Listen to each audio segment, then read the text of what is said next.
Hi guys எல்லாருக்கும் வணக்கம். Welcome to maths குரு தமிழ். இன்னைக்கு நம்ம பார்க்க போகிறது எஸ்எஸ்சியில் வந்த முக்கியமான அப்டேட் என்ன அப்படின்னா ஸ்லைடிங் மெக்கானிசம். இது நோட்டிஃபிகேஷன் வந்தப்பயே அவன் ஒரு பாயிண்ட் கொடுத்துருந்தான் இந்த ஸ்லைடிங் மெக்கானிசம் பற்றி. ஆனால் இந்த condition subject to the approval. ஓகேவா? அப்ரூவல் வந்த அப்புறம் இதை பற்றி நான் போடுறேன் அப்படின்னு மாதிரி கிளியராக நோட்டிஃபிகேஷனில் 15.4 அவன் சொல்லியிருந்தான். ஓகேவா? இப்போ ஸ்லைடிங் மெக்கானிசம் அப்படின்னா என்னன்றதை கிளியராக அவன் கொடுத்துருக்கான். எஸ்ஓபியை அவன் இன் ஃபியூச்சரில் அவன் சொல்கிறான் அப்படி மாதிரி அந்த நோட்டிஃபிகேஷனை கொடுத்துருக்கான். ஓகேவா? ஃபஸ்ட்டு இப்போது என்ன அப்படின்றத பார்த்துக்கலாம். இதிலே மென்ஷன் பண்ணியிருக்கான் பாருங்கள். வேக்கன்சியை ஃபில் பண்ணுறதுக்காக அவன் ஒரு ஸ்லைடிங் மெக்கானிசம் அப்படின்னு மாதிரி நோட்டிஃபிகேஷன் முன்னாடியே சொல்லியிருக்கான். ஆனால் அதில் இன்னொன்று மென்ஷன் பண்ணியிருந்தான். இதில் வெயிட்டிங் லிஸ்ட்டை நாங்கள் ஃபாலோ பாருங்கள். SSC does not maintain the waiting list reserve list in respect of multiple factor. So அதனால் இதை ஓவர் கம் பண்ணுறதுக்காக ஸ்லைடிங் மெக்கானிசமை இம்ப்ளிமெண்ட் பண்ண போகிறோம். வென் இஃப் அப்ரூவ்டு அப்படின்னு மாதிரி மென்ஷன் பண்ணி கொடுத்துருந்தாங்க. ஓகேவா? இப்போது இந்த அப்ரூவலோட இந்த நோட்டிஃபிகேஷன் ஒன்று வந்திருக்கு. என்ன அப்படின்னா sliding mechanism. What is sliding mechanism அப்படின்றத நம்ம கிளியராக இந்த செஷனில் ஃபுல்லாக பார்க்கலாம். ஓகேவா? யாரும் ஸ்கிப் பண்ணிடாதீங்க. இதில் ஃபஸ்ட்டு நம்ம எஸ்எஸ்சி இதுக்கு முன்னாடி என்னென்னலாம் கண்டக்ட் பண்ணிட்டு இருந்தாங்க அப்படின்றது தான் ஃபஸ்ட் நமக்கு தெரியும். ஃபஸ்ட்டு என்னென்ன ப்ராசஸ்லாம் இருந்தது எல்லாருக்கும் தெரியும். ஓல்டு ப்ராசஸ் என்ன, நியூ ப்ராசஸ் என்ன. ஃபஸ்ட்டு எக்ஸாம் கண்டக்ட் பண்ணுவாங்க. ஓகேவா? எக்ஸாம் கண்டக்ட் பண்ணுவாங்க. டாக்குமெண்ட் வெரிஃபிகேஷன் நடத்துவாங்க. டாக்குமெண்ட் வெரிஃபிகேஷன் நடத்த அப்புறம் போஸ்ட் ப்ரிஃபரன்ஸ் கேட்பாங்க. ஓகேவா? அதுக்கு அடுத்தது டைரெக்டாக ஃபைனல் ரிசல்ட் தான். There is no change in post. இதில் என்ன ஆகும், நிறைய பேருக்கு ஆல்ரெடி ஜாபில் இருக்கவங்க திரும்ப எக்ஸாம் எழுதுவாங்க. அவங்க அகைன் என்ன ஆகும், அவங்களோட சேம் லெவல் போஸ்ட்டோ இல்லை அதே இருக்க போஸ்ட்லேயோ இல்லைனா லோவர் லெவல் போஸ்ட்லேயும் அவங்க வாங்கும்போது அந்த போஸ்ட்டு போய் அவங்க அட்டன் பண்ண மாட்டாங்க. ஒரு சிலர் எழுதிட்டு ஒரு சம் ஆஃப் த அன்அவாய்டபிள் சுச்சுவேஷன்ஸில் டாக்குமெண்ட் வெரிஃபிகேஷன்ஸ்க்கும் போக முடியாமல் போயிடும். இல்லை கடைசியில் போஸ்ட்டை ஜாயின் பண்ண முடியாமல் இருக்கும். அதனால் அந்த வேக்கண்ட் எல்லாமே அன்ஃபில்டாகவே அப்படியே இருக்கும். அது என்ன பண்ணுவாங்க, அடுத்த வருஷத்துக்கு கேரி ஃபார்வர்ட் பண்ணுவாங்க. ஓகேவா? இப்போது அது அவாய்ட் பண்ணுறதுக்காக என்ன பண்ணியிருக்காங்க அப்படின்னா நியூ ப்ராசஸில் ஸ்லைடிங் மெக்கானிசம் அப்படின்றத கொண்டு வந்திருக்காங்க. இதில் என்னென்னா ஒரு ப்ராசஸை இன்க்ளூட் பண்ணியிருக்காங்க. எப்போனா டாக்குமெண்ட் வெரிஃபிகேஷன் முடிஞ்சதுக்கப்புறம் அவங்க என்ன பண்ணுவாங்கன்னா ஒரு 10 days ஒரு பீரியடில் யாரெல்லாம் செலக்ட் ஆகிருக்காங்களோ அவங்களோட ஃபைனல் ரிசல்ட் விட்டுட்டு அப்புறம் அவங்கள ஒவ்வொருத்தரும் ரீஜனல் டைரக்டர் ஆஃபீஸ்க்கு ஐடென்டிஃபிகேஷன் வெரிஃபிகேஷன் அப்படின்ற ஒரு ஸ்டேஜை இன்ட்ரடியூஸ் பண்ணியிருக்காங்க. அந்த டைமில் அவங்க 2 ஆப்ஷனை ஃபிக்ஸ் பண்ண சொல்கிறாங்க. ஒன்று ஃபிக்ஸு, இன்னொன்று ஃப்ளோட் அப்படின்ற மாதிரி ஃபிக்ஸ் பண்ணிட்டாங்க அப்படின்னா அதுக்கேற்ற மாதிரி அவங்க அந்த ப்ராசஸை கொண்டு போயிடுறாங்க. ஓகேவா? இதனோட எய்ம் அப்படி என்னென்னா அன்ஃபில்டு வேக்கன்சிஸை ஃபுல்லாக அந்த ஒரு செலெக்ஷன்லேயே ஃபில் பண்ணுறது தான், வேறு ஒன்றுமே கிடையாது. ஓகேங்களா? இதனால் வேக்கன்சிஸ் இந்த வருஷம் 14,000 வேக்கன்சி விட்டுருக்காங்க அப்படின்னா அந்த எல்லா வேக்கன்சி ஃபில் ஆகிட்டு எதுவுமே அன்ஃபில்டு வேக்கன்சியாக இருக்காது. அதுதான் அல்டிமேட் கோலாக இந்த ப்ராசஸை கொண்டு வந்திருக்காங்க. ஓகேவா? இது என்னென்ன அப்படின்றத கொஞ்சம் ஒவ்வொன்றா நம்ம பார்க்கலாம். ஓகேவா? சரி, இதில் ஃபஸ்ட்டு மெயினாக அந்த ஸ்லைடிங் மெக்கானிசம் அப்படின்னா என்னன்ற மென்ஷன் நான் உங்களுக்கு சொல்லிடுறேன். நிறைய பேர் எக்ஸாம் எழுதுவாங்க. எக்ஸாம் எழுதிட்டு மார்க் வந்துடும். மார்க் வந்துட்டு அப்புறம் நிறைய பேர் ஒன்று போஸ்ட் ப்ரிஃபரன்ஸ் கொடுத்துட்டு ஜாப் ஜாயின் பண்ணாமல் விட்டுருவாங்க, இல்லை டாக்குமெண்ட் வெரிஃபிகேஷன் அட்டன் பண்ணாமல் விட்டுருவாங்க. எப்போ அப்படின்னா ஆஃப்டர் ஃபைனல் ரிசல்ட். ஓகேங்களா? ஸோ இதனால் அந்த வேக்கண்ட் அன்ஃபில்டாகவே இருந்து என்ன ஆகிடுது, கேரி ஃபார்வர்ட் ஆகுது அடுத்த வருஷத்துக்கு அப்படின்னு முன்னாடி சொல்லிடுது. இந்த டாக்குமெண்ட் வெரிஃபிகேஷன் யாரெல்லாம் போகாமல் இருக்காங்களோ இதனால் வர வேக்கன்சி என்ன ஆகுது அப்படின்னா சரி செய்கிறதுக்காக தான் இந்த ஸ்லைடிங் மெக்கானிசம் கொண்டு வந்திருக்காங்க. ஓகேவா? இந்த ஸ்லைடிங் மெக்கானிசம் ரொம்ப ரொம்ப முக்கியமானது. நமக்கு நிறைய பேர் என்ன ஆகுது அப்படின்னா இப்போது எனக்கு ஒரு மார்க்கில் மிஸ் ஆகுது, அரை மார்க்கில் மிஸ் ஆகுது அப்படிமா நிறைய பேர் ஃபீல் பண்ணுவாங்க. அவங்களாம் என்ன ஆகும் அப்படின்னா மேக்ஸிமம் மேலே போகிறதுக்கு நிறைய சான்சஸ் இருக்குது. ஓகேவா? இது வெயிட்டிங் லிஸ்ட் கிடையாது. வெயிட்டிங் லிஸ்ட் வச்சு எந்த ஒரு இதுவும் கிடையாது. ஆனால் ஆர்ஆர்பியில் வெயிட்டிங் லிஸ்ட் வச்சு நிறைய பண்ணுறாங்க. ஓகேங்களா? நிறைய பேனலாக விட்டுட்ருக்காங்க ஆர்ஆர்பி பொறுத்தவரையும், ரயில்வே போர்டு. ஓகேவா? ஆனால் எஸ்எஸ்சி அப்படி விடுறது கிடையாது. ஓகே, சரி. இதில் ஃபஸ்ட்டு என்ன சொல்கிறாங்க அப்படின்னா ஃபர்ஸ்ட் ரவுண்ட் டென்டேட்டிவ் அலோகேஷன் அப்படி மாதிரி ஒன்று கொண்டு வராங்க. இது எப்போ அப்படின்னா after document verification post preference கொடுத்துட்டீங்க. அதுக்கப்புறம் உங்களுக்கு ஒரு உங்களோட டெம்பரவரியாக உங்களோட போஸ்ட்டு ரிசல்ட்டு உங்கள் டெம்பரவரி ரிசல்ட் விடுவாங்க. ஓகேவா?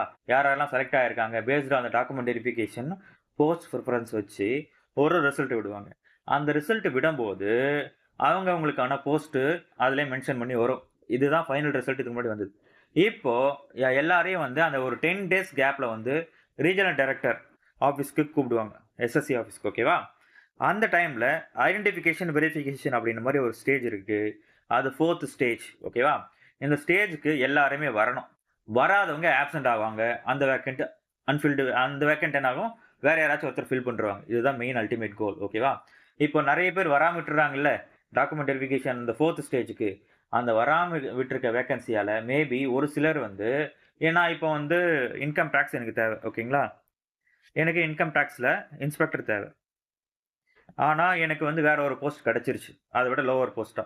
ஓஎஸ் கிடைச்சிருச்சு. இன்கம் டாக்ஸ்ல ஓஎஸ் கிடைச்சிருச்சு. ஓகேவா? இப்போ இன் கேஸ் எனக்கு ஓஎஸ் கிடைச்சு, மேல இன்கம் டாக்ஸ்ல வேக்கன்சி வந்து, இப்ப ஓஎஸ்ஸா இருக்கவங்க, இன்கம் டாக்ஸ்ல ஓஎஸ்ஸா எனக்கு கிடைச்சவங்க, மேபி வில்லிங் குடுத்து, ஃப்ளோட்டிங் ஆப்ஷன் சூஸ் பண்ணி எக்ஸர்சைஸ் பண்ணாங்க அப்படின்னா, மேல வேக்கன்சி இருந்துச்சுன்னா, அவருக்கு அப்கிரேட் பண்ணுவாங்க. இதுதான் அதனோட அல்டிமேட் கோல். வேற ஒண்ணுமே இல்ல. ஓகேங்களா? இதுக்கு மெயின் இந்த ஐடென்டிட்டி வெரிஃபிகேஷனுக்கு வரணும். யாரு? அந்த டா அந்த ரிசல்ட் வந்து போஸ்ட் குடுத்த எல்லாருமே அந்த ஐடென்டிட்டி வெரிஃபிகேஷனுக்கு வரணும். ஓகேவா? இது ஃபர்ஸ்ட் ரவுண்ட் டென்டேட்டிவ் அலோகேஷன் அப்படிங்கிற மாரி சொல்றாங்க. ஓகே. இதுக்கு பேரு ரீ அலோகேஷன். சரி நெக்ஸ்ட். இந்த இதுல என்னலாம் ப்ராசஸ் இருக்கும்? 2 ப்ராசஸ். ஒண்ணு ஃபிக்ஸ், இன்னொன்னு வந்து ஃப்ளோட். ஒண்ணு ஃபிக்ஸ் அப்படின்னா, ஒரு சிலர் வந்து எய்ம் பண்ணி படிப்பாங்க. ஓகேவா? எனக்கு இந்த போஸ்ட் தான் வேணும் அப்படின்னு மாரி எய்ம் பண்ணி படிப்பாங்க. எனக்கு இன்கம் டாக்ஸ் வேணும். அப்படி இல்ல எக்ஸைஸ் இன்ஸ்பெக்டர் வேணும். பிஓ. சம் ஜிஎஸ்டி கேட்பாங்க. அப்படிலாம் எக்ஸ்டர்னல் அஃபேர்ஸ்ல எனக்கு வேலை வேணும் அப்படி மாரி எய்ம் பண்ணி படிப்பாங்க. அவங்களுக்கு அந்த போஸ்ட் கிடைச்சிட்டு இருக்கும். ஸோ, அவங்க எனக்கு எந்த எந்த ஒரு சேஞ்சும் தேவையில்ல. நான் இந்த ஒரு போஸ்ட்ல நான் ஃபிக்ஸ் பண்ணிக்கிறேன். எனக்கு இதுவே எனக்கு போதும் அப்படி மாரி இருக்கவங்களும் சரி. அது இல்லாம ஒரு சிலர் வந்து அவங்களோட நேட்டிவ் பிளேஸ்லயே வேணும் அப்படி மாரி நினைப்பாங்க. அது மாரி கிடைச்சிருக்கும். ஸோ, அவங்களுக்கும் எனக்கு நான் ஃபிக்ஸ்ன்ற ஆப்ஷன நான் ஃபிக்ஸ் பண்ணிக்கிறேன் அப்படின்னா, அதிலேயே அவங்க ஸ்டக்னேட் பண்ணிக்கலாம். அவங்களுக்கு இதிலிருந்து அப்கிரேட் ஆகாது. ஃபிக்ஸ் அப்படின்ற ஆப்ஷன சூஸ் பண்ணவங்களுக்கு. ஓகேவா? இன் கேஸ் ஃப்ளோட் இது வந்து 2 ஆப்ஷன்ஸ் இருக்கு. 1 நான் ஆசைப்பட்ட ஜாப் எனக்கு கிடைக்கல அப்படின்றவங்களுக்கும், எனக்கு நேட்டிவ் பிளேஸஸ்ல கிடைக்கல அப்படின்றவங்களுக்கும், இது மாரி ஆப்ஷன சூஸ் பண்ணிக்கலாம். ஓகே. மேபி வேக்கன்ட் இருந்து மேல வேக்கன்ட் இருந்து நமக்கு சொந்த ஊர்லயே கிடைக்க சான்சஸும் இருக்கலாம். மேபி இது வந்து அசம்ப்ஷன் தான். ஓகேவா? ஆனா, இப்ப நான் ஒண்ணு சொன்னேன்ல. இப்போ ஒரு சிலர் வந்து இன்கம் டாக்ஸ்ல ஓஎஸ் வேலை கிடைச்சு, மேபி இன்கம் டாக்ஸ் இன்ஸ்பெக்டருக்கு அதுல மேல யாரும் வந்து ஃபில் ஆகாம கிளியர் ஆனவங்க வராம விட்டாங்க அப்படின்னா, ஆப்சென்டீஸா ஆனாங்க அப்படின்னா, அந்த போஸ்ட் மேபி கன்சிடர் ஆகலாம். That is called floating. ஓகேவா? அது அப்கிரேடேஷன். இதுல பாருங்க. உங்களுக்கு இது பியூரா மெரிட் அண்ட் பிரெஃபரன்ஸ் பேஸ்டா தான் இருக்கும். ஓகேவா? நீங்க ஃபர்ஸ்ட் அந்த பிரெஃபரன்ஸையும் கரெக்ட்டா குடுத்துருக்கணும். உங்களுக்கு புடிச்சது ஃபர்ஸ்ட் வந்து P1 குடுத்துட்டீங்க. ஓகேவா? அடுத்தது இன்கம் டாக்ஸ் குடுத்துட்டீங்க. அடுத்தது ஜிஎஸ்டி குடுத்துட்டீங்க. எனக்கு இப்போ இன்கம் டாக்ஸ் கிடைச்சிருச்சு. ஓகேவா? ஆனா எனக்கு பிஓ தான் எனக்கு வேணும். ஓகே. பிரிவென்டிவ் ஆஃபீசர் தான் எனக்கு வேணும். எனக்கு இன்கம் டாக்ஸ்ல இருந்து நீங்க அடுத்தது இந்த மாரி ஐடென்டிட்டி வெரிஃபிகேஷன் போகும்போது, நீங்க ஃப்ளோட் ஆப்ஷன் சூஸ் பண்ணிட்டு, இன் கேஸ் எனக்கு இந்த இந்த பிரெஃபரன்ஸ் பிஓ எனக்கு வேணும் அப்படி மாரி நீங்க குடுத்துருந்தீங்க அப்படின்னா, அந்த டைம்ல கேட்பாங்க. ஓகே. உங்களுக்கு விருப்பமான பதவி தான். ஓகே. காலியாக இருந்தா அப்படின்ற ஒரு அப்படின்னு ஒரு கண்டிஷன்ஸ் இருக்கு. ஓகேவா? அதுக்கப்புறம் மேல மெரிட் பேஸ்ட்லயும் பார்ப்பாங்க. உங்கள விட மேல யாராச்சு அதிகமா எடுத்து, அவங்க பிரிவென்டிவ் ஆஃபீசர் சூஸ் பண்ணியிருந்தாங்க அப்படின்னா, அவங்களுக்கு தான் அதுவும் குடுப்பாங்க. ஓகேவா? மெயினா மெரிட் பிளஸ் அவங்களோட பிரெஃபரன்ஸ் பேஸ் பண்ணி தான் அத குடுக்குறாங்க. இது வந்து ஒரே வாட்டி தான் எக்சர்சைஸ் பண்ண முடியும். அடுத்த வாட்டி எக்சர்சைஸ் பண்ண முடியாது. ஓகேவா? ஃபிக்ஸ் அப்படின்னா, நீங்க விருப்பப்பட்ட ஜாப நீங்க அப்படியே ஃபிக்ஸ் பண்ணி அதிலே இருந்துக்கலாம். ஃப்ளோட் அப்படின்னா, எனக்கு நான் எக்ஸ்பெக்ட் பண்ணத விட கம்மியா எடுத்திருக்கேன். எனக்கு மேல போணும், அப்கிரேட் ஆகணும் அப்படின்னா, நீங்க ஃப்ளோட் அப்படின்ற ஒரு ஆப்ஷன் எக்சர்சைஸ் பண்ணிட்டு நீங்க மேல போய்க்கலாம். வேற ஒண்ணுமே கிடையாது. ஓகே. சரி அடுத்தது. இந்த இம்பார்ட்டன்ட் கண்டிஷன்ஸ்னா என்ன? இதுல மெயினா இந்த 4த் ஸ்டேஜ் இருக்கு இல்லீங்களா? என்ன 4த் ஸ்டேஜ்? Identity verification stage. ஓகேவா? இந்த ஸ்டேஜ்க்கு 10 டேஸ் கேப் குடுப்பாங்க. ஓகேவா? இந்த 10 டேஸ்ல வராதவங்க ஆப்சென்ட் அப்படின்னு மாரி சொல்ருவாங்க. இவங்களால வரல அப்படின்னு மாரி இவங்க ரெப்ரசன்ட் பண்ண முடியாது. ஓகேவா? எனக்கு ஃபைனல் ரிசல்ட் எனக்கு ஜாப் கிடைக்கல அப்படின்னு மாரி பண்ண முடியாது. மெயினா இந்த 10 டேஸ்ல இந்த 4த் ஸ்டேஜ அவங்க அட்டெண்ட் பண்ணி இருக்கணும் மஸ்ட். ஓகேங்களா? அடுத்தது இதுல வெயிட்டிங் லிஸ்ட் இருக்காது. இதுல வந்து கூடுதல் ஸ்லைடிங் ரவுண்டும் இருக்காது. ஒரே ஒரு ஸ்லைடிங் ரவுண்ட் தான் அந்த 10 நாளுக்குள்ள அவங்க அட்டெண்ட் பண்ணி ஆகணும். ஓகேவா? அடுத்தது ஃபிக்ஸ சூஸ் பண்ணாங்க அப்படின்னா, அவங்களுக்கு அப்கிரேட் கிடையாது. ஃப்ளோட்ட சூஸ் பண்ணாங்க அப்படின்னா, அவங்களுக்கு அப்கிரேட் கிடைக்கும். அது இது 2த்துல ஏதாச்சும் ஒண்ணு சூஸ் பண்ணி தான் ஆகணும் அவங்க. ஓகேவா? இந்த ஐடென்டிட்டி வெரிஃபிகேஷன் கண்டிப்பா போகணும். With Aadhaar verifications. ஓகேவா? சரி. அடுத்து இதனோட மெயின் அல்டிமேட் கோல் என்ன? அதிகபட்ச காலியிடங்களை நிரப்புதல். ஓகேவா? மேக்ஸிமம் அன்ஃபில்டு வேக்கன்சிய ஃபில் பண்றது தான் என்னோட மெயின். அதுவும் எப்படி? மெரிட் அண்ட் பிரெஃபரன்ஸ் பேஸ்டா. ஓகேவா? இதனோட அல்டிமேட் கோல் இதனோட எந்த ஒரு வேக்கன்சி வீணாக கூடாது. அவ்வளோதான். வேற ஒண்ணுமே கிடையாது. ஓகேவா? இது ஜஸ்ட் ஒரு சின்ன எக்ஸாம்பிள். இது வந்து நானு group A, group B post A, post B அப்படின்ற மாரி 2த்தையும் சொல்லியிருக்கேன். வேற ஒண்ணுமே கிடையாது. இதுக்கு முன்னாடி உங்களுக்கு எக்ஸாம்பிள் குடுத்துட்டேன். ஃபிக்ஸ் எனக்கு பி போஸ்ட் கிடைச்சிருக்கு. ஓகேவா? நான் அந்த போஸ்ட்லயே நான் ஃபைனல் பண்ணிக்கிறேன் அப்படின்னா, அது ஃபைனல். ஓகேவா? அத விட ஏன்ற போஸ்ட் எனக்கு பெரிய போஸ்ட்டா தெரியுது. இல்ல எனக்கு புடிச்ச போஸ்ட்டா இருக்கு. ஓகேங்களா? இல்ல என்னோட நோட்டிவ் பிளேஸ்ல இருக்கு அப்படின்னா, நீங்க அத சூஸ் பண்றீங்கன்னா, உங்களுக்கு அது ஃப்ளோட்ல கிடைக்கும். காலியா இருந்தால் மட்டுமே கிடைக்கும். With preference. ஓகேங்களா? இதுதான் இந்த இடத்துல ஸ்லைடிங் மெக்கானிசம் அப்படின்ற மாரி சொல்லியிருக்காங்க. ஓகே. உங்களுக்கு ஏதாவது டவுட்னா நல்லா கிளியரா கேட்டுக்கோங்க. நம்ம இப்போ நோட்டிஃபிகேஷன ஒரு வாட்டி நல்லா பார்த்துக்கலாம். Introduction of sliding mechanism for qualifying candidates. ரொம்ப சிம்பிள். இதில நான் நல்லா ஹைலைட் பண்ணி வச்சிருக்கேன். ஓகேங்களா? வேக்கன்ஸிஸ் அன்ஃபில்டு அதாவது நெறைய வேக்கன்சி ஃபில் பண்ணாம போறத, டாக்குமெண்ட் வெரிஃபிகேஷனுக்கு அப்பியர் ஆகாதவங்க, இல்ல ஜாப்க்கு ஜாயின் பண்ணாதவங்க ஆஃப்டர் செலக்ஷன்ஸ்க்கு இத ஃபில் பண்றதுக்கு இதனோட எஸ்எஸ்சியால பண்ணவே முடியாதுன்றாங்க. ஸோ, இதனால ஆல்டர்னேட்டா ஒரு இது கொண்டு வராங்க. அதுதான் என்னதுன்னா, ஸ்லைடிங் மெக்கானிசம். இது என்ன அப்டின்னா, it ensure maximum filling of vacancies in the given examination cycle. ஓகேவா? இந்த குடுத்திருக்க எல்லா வேக்கன்ஸியுமே இது ஃபில் பண்ணிடும் அப்டின்ற மாரி சொல்றாங்க. இது எது அப்டின்னா, அல்ஃபன்ட் வேக்கன்ஸீஸ் எப்டின்னா, ஆப்சென்டீஸ் ஆகுறாங்கல்ல, இது எல்லாத்தையும் மெயின்டெயின் பண்றதுக்காக தான் இந்த மெக்கானிசம். ஓகேங்களா? இதுக்கு ஃபர்ஸ்ட்டு என்னன்னா, first round of tentative allocation. First round of tentative அலோகேஷன கொண்டு வராங்க. இதுக்கு நீங்க என்ன பண்ணணும் நான் சொன்னேன்? ரீஜினல் டைரக்டர் ஆஃபீஸ்க்கு நீங்க போகணும் எஸ்எஸ்சிக்கு.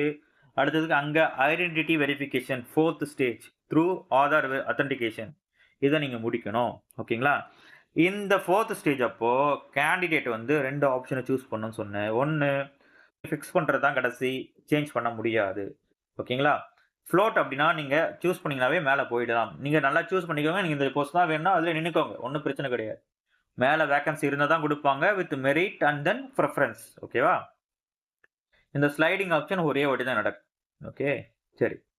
இதுல there is no waiting list, additional round இதுல கிடையாதுன்றத மென்ஷன் பண்ணி குடுத்துட்டாங்க. ஸோ அந்த டைம்ல நீங்க போயே ஆகணும். ஓகேவா? இதுல யாரெல்லாம் வரல, இந்த டோட்டல் நோட்டிஃபிகேஷன ஃபில் பண்றதுக்காக அன்ஃபில்டு வேக்கன்ஸீஸ் வரும்ல. இது ஆப்சென்டீஸ் அட் த ஸ்டேஜ் ஆஃப் 4த். ஓகேங்களா? இந்த 4த் ஸ்டேஜ் அப்போ யாரெல்லாம் ஆப்சென்ட் ஆகுறாங்களோ அவங்க. அப்புறம் ஃபிக்ஸ் அண்ட் ஃப்ளோட் ஆப்ஷன் யாரெல்லாம் எக்ஸர்சைஸ் பண்ணியிருக்காங்களோ அவங்களுக்கு. இது எல்லாத்தையும் கன்சிடர் பண்ணி தான் என்ன பண்ணுவாங்க, the consideration of the total vacancies, unfilled vacancies due to absentees, அப்புறம் fix and float option exercised during 4த். இது எல்லாத்தையும் கன்சிடர் பண்ணி தான் என்ன பண்ணுவாங்க, ஃபைனல் ரிசல்ட்ட விடுவாங்க. ஓகேங்களா? வேற ஒண்ணுமே கிடையாது. இதிலிருந்து கேரி ஃபார்வர்ட் ஆகாது. 7வது பாயிண்ட் பாருங்க. A limited window of approximately 10 days. அதாவது ஒண்ணும் இல்ல. ஒரு 10 நாள் இதுக்கு குடுப்பாங்க. எதுக்கு? இந்த 4த் ஸ்டேஜ்க்கு. First round of tentative allocation. இந்த டைம்ல எல்லாரும் என்ன பண்ணணும்? யாரெல்லாம் கிளியர் பண்ணியிருக்காங்க எல்லாரும் என்ன பண்ணணும்? ஆர்டி ஆஃபீஸ் அதாவது ரீஜினல் டைரக்டர் ஆஃபீஸ்க்கு அப்ரோச் பண்ணி அந்த 4த் ஸ்டேஜ முடிக்கணும். ஓகேங்களா? என்னென்னலாம் இருக்கோ எல்லாத்தையும் முடிக்கணும். இதுல யாரெல்லாம் வராதவங்க, inability to appear in the 4த் வித்தின் த கிவன் பீரியட் அவங்க வந்து ரெண்டரிங் த கேண்டிடேட்ஸ். ஓகேங்களா? ரிசல்ட் அதாவது அவங்களுக்கு எந்த ஒரு ரிசல்ட்டும் வராது. அவங்க ஆப்சென்ட் ஃபர்தர் ப்ராசஸ்க்கு பண்ண முடியாது. அவங்க அதோட அந்த செலக்ஷன்லேருந்து வெளியே வந்துடுறாங்க. இத தான் இந்த இடத்துல சொல்றாங்க. அதுக்கப்புறம் ஏதாச்சும் ரெப்ரசன்டேஷன் குடுத்தாலும் அக்செப்ட் பண்ண மாட்டாங்க அப்படின்ற மாரியும் எஸ்எஸ்சி கிளியரா சொல்லியிருக்காங்க. ஓகேங்களா? இது எல்லா வேக்கன்சி ஃபில் பண்றதுக்கான ஒரு ஃப்ரெண்ட்லி இனிஷியேட்டிவ் அப்படி மாரி சொல்றாங்க. இது என்ன ப்ரொசீஜர்ல வரும்? எஸ்ஓபி எல்லாத்துக்கும் எஸ்ஓபி இருக்கும்ல. ஸ்டாண்டர்ட் ஆப்பரேட்டிங் ப்ரொசீஜர் அப்படின்னு ஒண்ணு இருக்கும். அத வந்து இன் டியூ கேஸ்ல கமிஷன் வந்து வெளியிடும் அப்படி மாரி சொல்லியிருக்காங்க. ஓகேங்களா? இது ரொம்பவே இப்போ எக்ஸாம்ஸ் எழுதுற எல்லா கேண்டிடேட்க்கும் ரொம்ப ரொம்ப ஒரு முக்கியமான ஒரு அப்டேட்டா நான் பார்க்குறேன். சும்மா நல்லா படிங்க. ஓகேங்களா? அடுத்து மேக்ஸிமம் மார்ச் உங்களுக்கு நோட்டிஃபிகேஷன் வரப்போது. ஸோ, அந்த ஃபோக்கஸ் பண்ணி நல்லா கிளியரா படிங்க. ஸோ, எல்லாமே நமக்கு ஃபேவராவே வர மாரி நமக்கு தெரியுது. ஸோ, நம்மளோட அட்மோஸ்ட் எஃபோர்ட் நம்ம போட்டு நம்ம எக்ஸாம்ஸ நல்லா பண்ணாவே போதும். ஈஸியா கிளியர் பண்ணிட்டு நம்ம ஈஸியா ஜாப் வாங்கிடலாம். ஓகேங்களா? ஒன்ஸ் நீங்க என்டர் ஆயிட்டா போதும். உங்களுக்கு எல்லாமே ஈஸியா கிடைக்கும். ஓகேங்களா? அது இல்லாம இப்ப 8த் பே கமிஷன் வரப்போகுது. ஓகேங்களா? உங்களோட பேவும் அதிகமா உங்களுக்கு கிடைக்க சான்சஸ் இருக்கு. ஸோ, நல்லா படிங்க. எல்லாருக்கும் ஆல் த பெஸ்ட். யாரெல்லாம் எஸ்எஸ்சி எக்ஸாம்ஸ், ரயில்வே எக்ஸாம்ஸ், மத்த கவர்ன்மென்ட் எக்ஸாம் படிக்கிறீங்களோ எல்லாருக்கும் ஆல் த பெஸ்ட் நான் சொல்லிக்கிறேன். ஸோ, அப்புறம் நம்மளோட சேனல வந்து சப்ஸ்கிரைப் பண்ணுங்க. மேத்ஸ் ப்ரோ தமிழ. உங்களுக்கு டெய்லி அப்டேட்ஸ் வேணும் அப்டின்னா, நம்மளோட டெலகிராம் சேனல் குரூப்பும் இருக்கு. ஓகேவா? Maths bro Tamil. அது லிங்க் வந்து நீங்க டிஸ்கிரிப்ஷன்ல வச்சிருக்கேன். அதுக்கப்புறம் இன்ஸ்டாகிராம் அக்கவுண்டும் இருக்கு. அதிலயே நீங்க ஜாயின் பண்ணிக்கலாம். ஓகேங்களா? உங்களுக்கு ஏதாவது டவுட் இருந்துச்சுன்னா, கமெண்ட்ல போடுங்க. Thank you. Bye bye.